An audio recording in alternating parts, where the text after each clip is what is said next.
Okay, this video will be my mini-series about the Global Guardians in DC Comics, and the first we're gonna talk about is Olympian. Okay, Olympian is a Greek guy. Most common he was a punk, and it was lots of time he was arrested in Greece for petty crimes and this kind of thing. Then he find the Golden Fleece from the Jason Argonauts. The journey with in the ships, they go around the world and find different mission and this kind of things.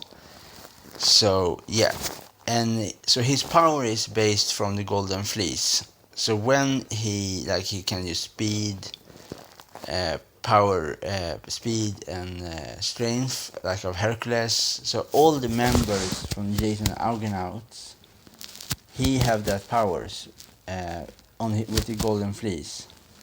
So the ability to protect himself against weapons like arrow, spear, sword, this kind of thing. Yeah. So he's much more obscure the character in DC Comics, comparable to like Artemisia and Wonder Woman. Both of them are based on Greek heroes. But Olympian is much more Greek in that sense.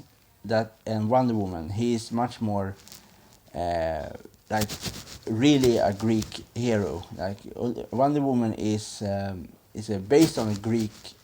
No, that is wrong. Sorry, I said wrong. Wonder Woman is based on Central Asian warriors like the Sarmadian. So are the Amazons. She's much more based on the Central Asian warriors. But Olympian is much more a Greek person. Like Wonder Woman is not Greek in that sense. For the Amazons were never Greeks. They were Sarmadian or Decidians. So they were never Greeks. They adopt Greek cultures, like with weapons and customs and this kind of thing. But there was never Greeks. There were never genetic Greeks in that sense that Olympian is. Olympian is Greek. Yeah.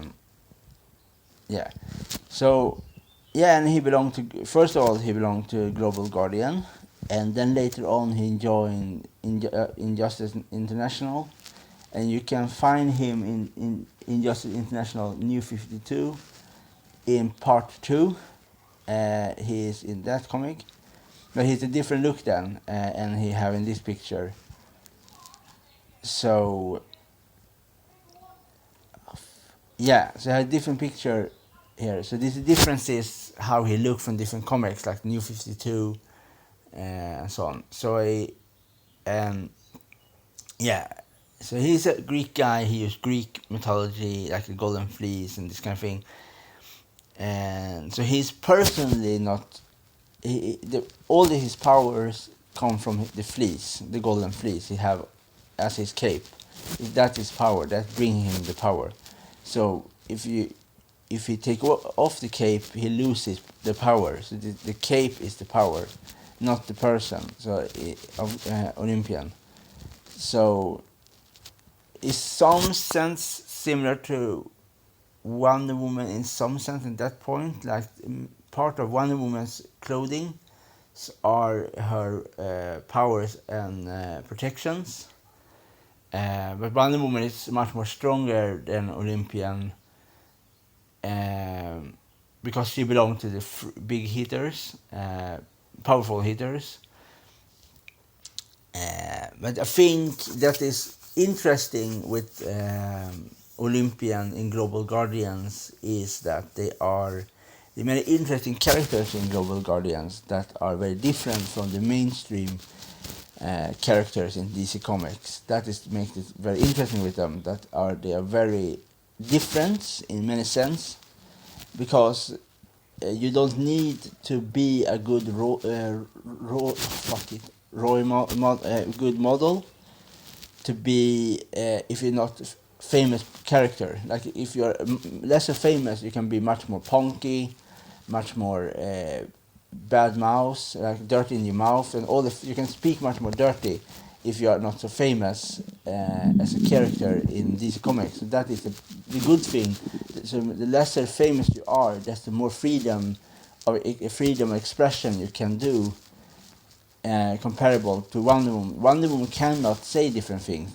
Wonder Woman cannot say some bad thing. Wonder Woman cannot do something immoral in that sense that will damage the American system, society, comparable to Olympian. Can do it. It's not a problem for him to do that. Say something bad about the system, criticize the system. Wonder Woman cannot do that. Wonder Woman cannot say something because she is so famous. Like if you're so famous as Wonder Woman, you cannot. You have to be careful what you say.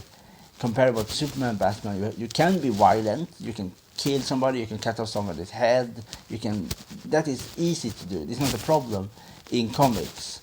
But the difference is how if you go political. That is a more dangerous field in comics. So like if you, like for example, the Global Guardians can be much more free in the media and in the media to do what they want, because they probably never gonna put out to the silver screen and probably never gonna be like big merchandise, toys, shampoo, clothing, all this kind of thing. They never probably never be that high of commercial importance for this universe in comics and so on and so on. So that is the thing. I think that is very good with Global Guardians, that they are free, but they are free in that sense that they don't need to follow a rule in that sense that Batman, Wonder Woman, and Superman have to do. Example, like for example, the best Superman comics is absolutely Death of Superman, when Superman was killed of Doomsday, and that was a perfect comic. There was so many good things. There was a perfection, 100% perfection. The only problem with the comic that they cannot go through with it. That is the problem.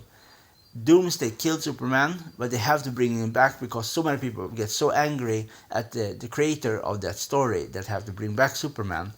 So the whole point with Death of Superman was not really, it was a good comic, so it was super good, but it was not really a good. It was a. The thing I will want to say is, like, if you want to kill some famous person in a comic, like a famous hero, like Superman, Batman, Wonder Woman, Flash, Green Lantern, and so on, and Aquaman. If you want to kill them, then kill them permanently. Don't bring them back. That's what I mean. So if you bring a really cool character like Doomsday to the field of battle, and you make it really gruesome, you make the story really dark and really important, like you really feel that you read something that never gonna be, never again gonna come up again. It's never gonna be a Death of Superman comic again, and in that powerful that the original was. It's never gonna be that again. So it is never gonna happen. Like the Joker and Batman. Sorry, somebody have to, probably gonna say it wrong now. But correct me in the comments.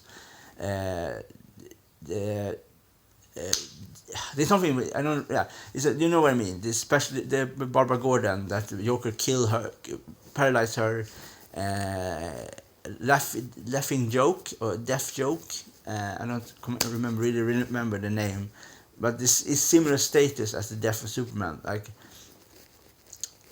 so that's what I mean. So if you are a famous hero, you cannot be killed. You can be killed, and you're gonna be bring back, but you're never gonna be killed permanently. And that is the sad thing. I think with Death of Superman, that is that it was a perfect thing to kill Superman, and then we can find something new. But because of DC need Superman, and they need Batman, and they need Wonder Woman, so they can never kill them. Therefore, they are so embedded in the DC universe. So if you kill them, you cannot have these comics anymore. So that is the big problem if you have characters that are too big.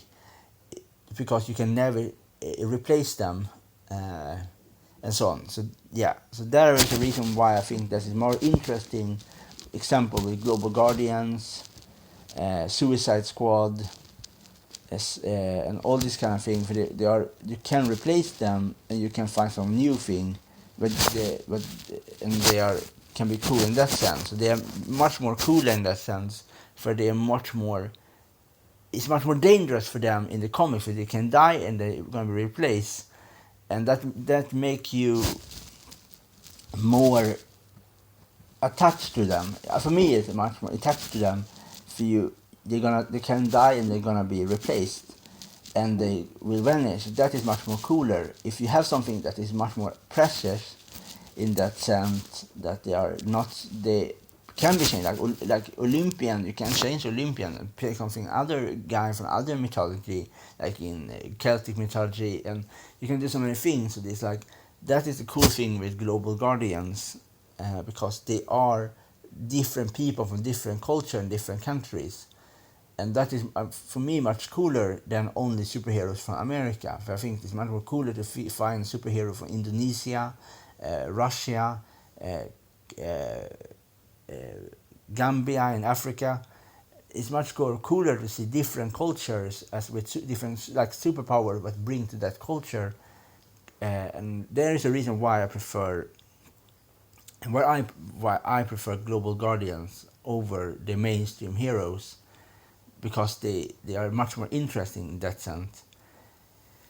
Yeah, and so what I said before, like with Olympian, his power is from the Golden Fleece, and if you know, have read the story about Jason the Argonaut, you know what I mean. This is a famous. The whole journey is a famous sea journey. Then you go around with the ship, and different heroes from Greek mythology join them, and they fight different monsters. Similar to in the Chinese version, Chinese mythology, Journey to the West is similar to Jason the Argonaut in that sense. Both of them and Lord of the Ring. They both are its journeys to fight against evil and find friends and all this kind of thing.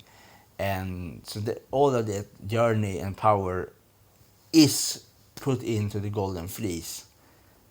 So that is the point. And yeah, but he was a normal guy before, and then he was before he get a Greek hero guy. So he's like, we have so he's the very much originally a Greek demigod. He's like originally based on the originally Olympic stories, like the Greek mythology stories. He's really based on that perspective. Like you have Hercules, you have Ares, you have Hades, but he is like the really real Greek god, demigod hero. That is the difference with him. So he's really based on the Jason the Argonauts. So he's not Americanized. He's very Greek. That is like 100% Greek demigod. Yeah. And so that is my first character from the Global Guardians I want to talk about, and I probably next video I will talk about Crystal, because I think that character is interesting. And yeah, that is everything I really want to say about Olympian, and small thing about the Global Guardians and all this kind of thing. Yeah, okay, bye.